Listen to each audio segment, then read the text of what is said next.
Hi, this is Sasi sharing with you the top stories of today. In Patna, the BJP is already celebrating. The party has ordered 501 kilos of laddus after exit polls say the NDA might win the Bihar election. BJP workers say they will share the laddus as prasad after the results on November 14. Bihar voted in two phases and saw its highest ever turnout, 66.9%. But RJD leader Tejasvi Yadav disagrees with the exit polls.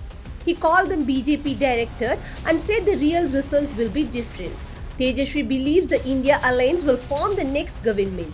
While the BJP is getting the sweets ready, the RJD says wait for the real results first. After the success of GIFT City, India's first international finance hub between Ahmedabad and Gandhinagar, the state now plans to allow liquor at Ran Utsav, the Statue of Unity and Surat's Diamond Bourse. Gujarat has banned alcohol since 1960, following Gandhi's idea of prohibition: no beer, wine or whiskey unless you have a permit. The move aims to attract more foreign tourists, but experts say roads and hotels need improvement too. Police are searching for a Red Fort EcoSport that's believed to be linked to the Red Fort car blast. The SUV, registered as DL10CK0458, is suspected to have been used by Umar Nabi, one of the key suspects. The search has now spread to Delhi, Haryana and Uttar Pradesh, with police checking every border and CCTV footage. Officials say the EcoSport might have been used to support the white I-20 that exploded near Red Fort.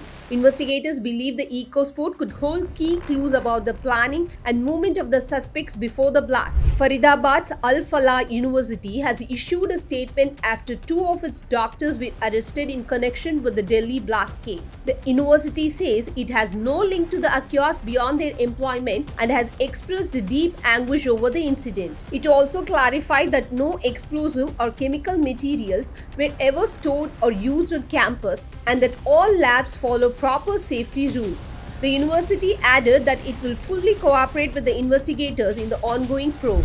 Investigators are now looking into the reports that the key suspects in Delhi blast had traveled to Turkey before the attack. Sources say Umar Nabi, one of the main suspects, visited a mosque on Asaf Ali Road near Ramlila Maidan and stayed there for about 3 hours before the explosion. The police are tracking his phone and CCTV movements to piece together what happened that day. Officials say the blast was part of a larger terror plan and security has been tightened across Delhi and nearby states. The Maharashtra ATS has carried out searches at two locations in Thane and Pune linked to a techie accused of having Al-Qaeda connections. The man Zubair Hangar Gekar, a software engineer from Pune, was arrested for allegedly spreading radical content online.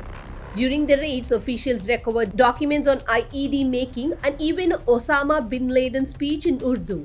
ATS officials say the searches are not linked to the Delhi blast case, but they are checking for any wider network. Former Bangladesh Prime Minister Sheikh Hasina has said she will only return home when participatory democracy is restored in the country. Speaking from India, Hasina said the current interim government led by Mohammad Yunus has pushed Bangladesh off track and is hurting ties with India. She also called for free and fair elections and the lifting of the ban on her party, the Awami League. Hasina thanked India for giving her refuge and said she remains grateful for the country's support. Former US President Donald Trump seems to be softening his tone on the H-1B visa program. Trump said the US doesn't have certain talents and needs to bring in skilled foreign workers. This is a shift from his earlier tough stance on immigration. He added that the visa system should still protect American jobs but acknowledged that the US tech industry depends on global talent. The comments have drawn mixed reactions. Supporters are surprised while many in the tech world have welcomed the change.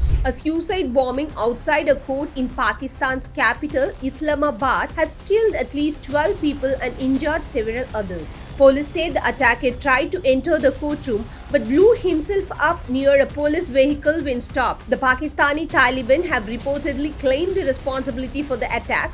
Officials have called it a serious security warning as violence in Pakistan has been rising in recent weeks. Thanks for watching. This is File in Media, connecting you to the world.